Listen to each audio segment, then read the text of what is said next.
সুপ্রিয় দর্শক, সবাইকে goldenews24.com নিউজ পোর্টালের ফেসবুক পেজে স্বাগত জানাচ্ছি। সুপ্রিয় দর্শক, আজ পবিত্র আশুরা 10 মহরম 61 হিজরির এই দিনে রাসূল পাক সাল্লাল্লাহু আলাইহি ওয়াসাল্লামের দৌহিত্র ইমাম হুসাইন রাদিয়াল্লাহু আনহু কারবালার প্রান্তরে ইয়াজিদের সাথে যুদ্ধ করতে গিয়ে শাহাদাত বরণ করেছেন, শহীদ হয়েছেন। আমি ইমাম হুসাইন রাদিয়াল্লাহু আনহু থেকে শুরু করে তার পরিবার পরিজন, আওলাদ বুনিয়াদ, তার অনুসারী সবার আত্মার মাগফিরাত কামনা করছি। মহান আল্লাহ পাক রাব্বুল আলামিন তাদেরকে যেন বেহেশতের সর্বোচ্চ স্থান দান করেন, এই প্রার্থনা করছি মহান আল্লাহ পাক রাব্বুল আলামিনের কাছে। সুপ্রিয় দর্শক, ইমাম হুসাইন রাদিয়াল্লাহু আনহু সাথে ইয়াজিদের যে যুদ্ধটা হয়েছিল, এই যুদ্ধ থেকে আমাদের কিছু শেখার আছে। মুসলিম উম্মার জন্য এই যুদ্ধটা, এই যুদ্ধের ফলাফল, এর কারণ, এই সব কিছুই তাৎপর্যপূর্ণ ও গুরুত্বপূর্ণ। আসলে ইমাম হুসাইন রাদিয়াল্লাহু আনহু চেয়েছিলেন একটা আদর্শ রাষ্ট্র কাঠামো তৈরি করতে। একটা আদর্শ রাষ্ট্র কাঠামো তৈরি করতে গেলে একটা রাষ্ট্রের যে বৈশিষ্ট্যগুলো থাকা দরকার এবং একজন রাষ্ট্রনায়কের যে বৈশিষ্ট্যগুলো থাকা দরকার, তার কোনোটি ইয়াজিদের মধ্যে ছিল না।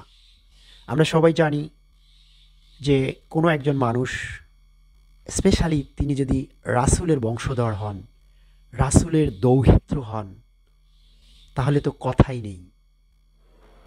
যিনি সত্যকে চিনেছেন, সত্যকে হৃদয়ে ধারণ করেছেন, সত্যকে প্রতিষ্ঠা করতে চেয়েছেন, তার সঙ্গে মিথ্যার দ্বন্দ্বটা অবশ্যম্ভাবী, অনিবার্য হয়ে ওঠে। এই দ্বন্দ্বটা মূলত এই কারণেই যে সত্যকে ইমাম হুসাইন রাদিয়াল্লাহু আনহু প্রতিষ্ঠা করতে চেয়েছেন, সেই সত্যের বিপরীতমুখী চরিত্র ছিল ইয়াজিদের, আমির মুয়াবিয়া পুত্র ইয়াজিদের। যে আদর্শ রাষ্ট্র কাঠামো ইমাম হুসাইন রাদিয়াল্লাহু আনহু দেখতে চেয়েছিলেন, তার সম্পূর্ণরূপে বিপরীতধর্মী রাষ্ট্র কাঠামো ছিল ইয়াজিদ যে রাষ্ট্র শাসন করতেন। এটা কখনো হয় না, কোনো দিনও হবে না। একজন ঈমানদার যিনি সত্যকে চিনেছেন, সত্যকে হৃদয়ে ধারণ করেছেন, যিনি সত্যকে প্রতিষ্ঠিত করতে চান, তিনি কখনোই অসত্য পথের পথিককে তিনি কখনো মানতে চাবেন না। তার সাথে দ্বন্দ্বটা অনিবার্য হয়ে উঠবে এবং হয়েছেও তাই। এই যুদ্ধে হুসাইন রাদিয়াল্লাহু আনহু শাহাদাত বরণ করেছেন। এই যুদ্ধের কাহিনী অনেক বেশি মর্মান্তিক। ইতিহাস ও সাহিত্যে এই যুদ্ধকে বিভিন্নভাবে বর্ণনা করা হয়েছে, দু জায়গাতেই, ইতিহাসে ও সাহিত্যে। যদিও ইতিহাসের চরিত্র আলাদা, সাহিত্যের চরিত্র আলাদা, তারপরে আমরা যতটুকু এই যুদ্ধের কাহিনীগুলো ইতিহাস ও সাহিত্যের মধ্যে পেয়েছি, তাতে ইমাম হুসাইন রাদিয়াল্লাহু আনহুর মৃত্যুটা ছিল অনেক বেশি মর্মান্তিক, ট্রাজিক, অনেক বেশি প্যাথেটিক। তার মৃত্যুর মধ্য দিয়ে তিনি আমাদের শিখিয়ে গেছেন, অসত্যের কাছে কখনো মাথা নত করা ঠিক নয়। এটা কোনো ঈমানদার মানুষের চারিত্রিক বৈশিষ্ট্য হতে পারে না। অসত্যের কাছে জীবন কখনো হারতে পারে না, অসত্যের কাছে সত্য কখনো হারতে পারে না। আজকে সারা পৃথিবী জুড়ে মুসলমানদের যে শোচনীয় অবস্থা, যে বিপর্যস্ত অবস্থা, এই বিপর্যস্ত অবস্থার জন্য, এই শোচনীয় অবস্থার জন্য যে বিষয়টা দায়ী, সেটি হলো মুসলমানরা ইসলামটাকে ভালো করে বুঝতে শেখেনি, বোঝার চেষ্টাও করেনি। আমরা অনেকটাই এখন হিপোক্রেট, আমরা অনেকটাই এখন ভণ্ড। আমরা না ধরেছি সত্যটাকে, না ধরেছি মিথ্যাটাকে।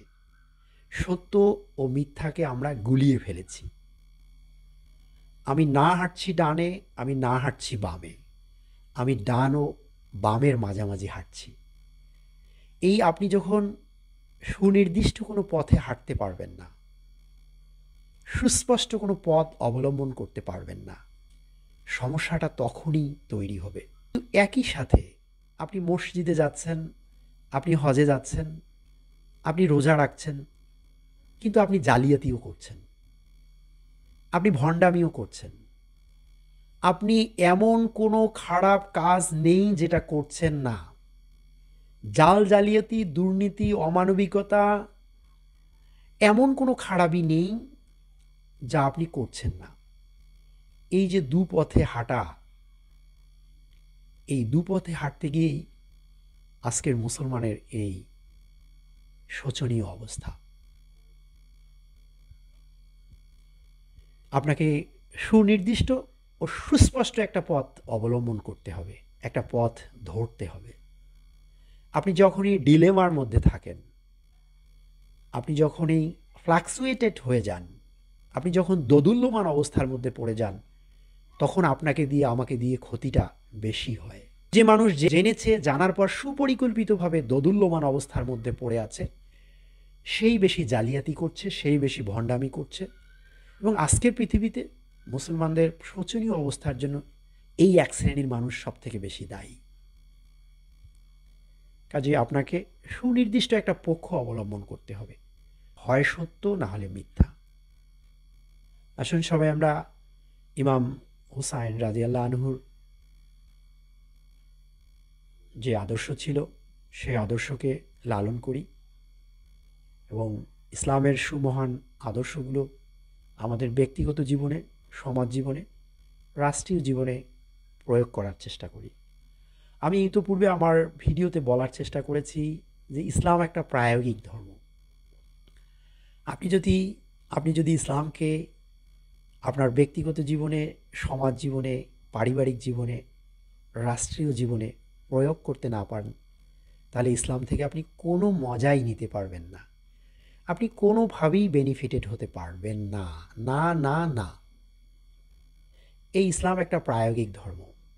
এর যে রুলসগুলো আছে, এর যে রেগুলেশনসগুলো আছে, এর যে প্রহিবিশনসগুলো আছে, এর যে ডুস আছে, যে ডোন্টসগুলো আছে, আপনি এগুলোকে মেনে চলতে না পারলে আপনার বরং ইসলাম থেকে দূরে থাকাই ভালো।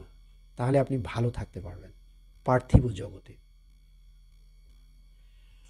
আর আপনি যদি ডিলেমার মধ্যে থাকেন, দোদুল্যমান অবস্থার মধ্যে থাকেন, আপনি নিশ্চিত আপনার নিজেরও ক্ষতি করছেন, আপনার ইসলামেরও ক্ষতি করছেন। কাজেই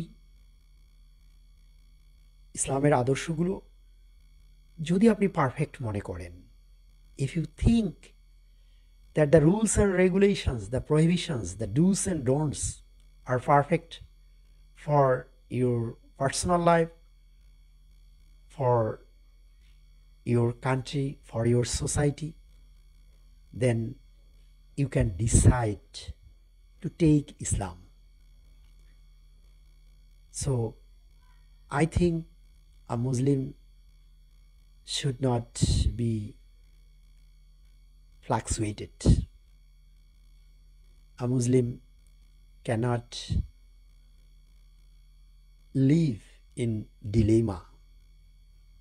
আসুন আমরা ইমাম হুসাইন রাদিয়াল্লাহু আনহুর যে আদর্শ ছিল, যার জন্য তিনি শাহাদাত বরণ করেছেন, সেই আদর্শ, সেই সত্য ও সুন্দরকে বোঝার চেষ্টা করি ও সেই অনুযায়ী আমাদের জীবন পরিচালনা করার চেষ্টা করি। সবাইকে ধন্যবাদ।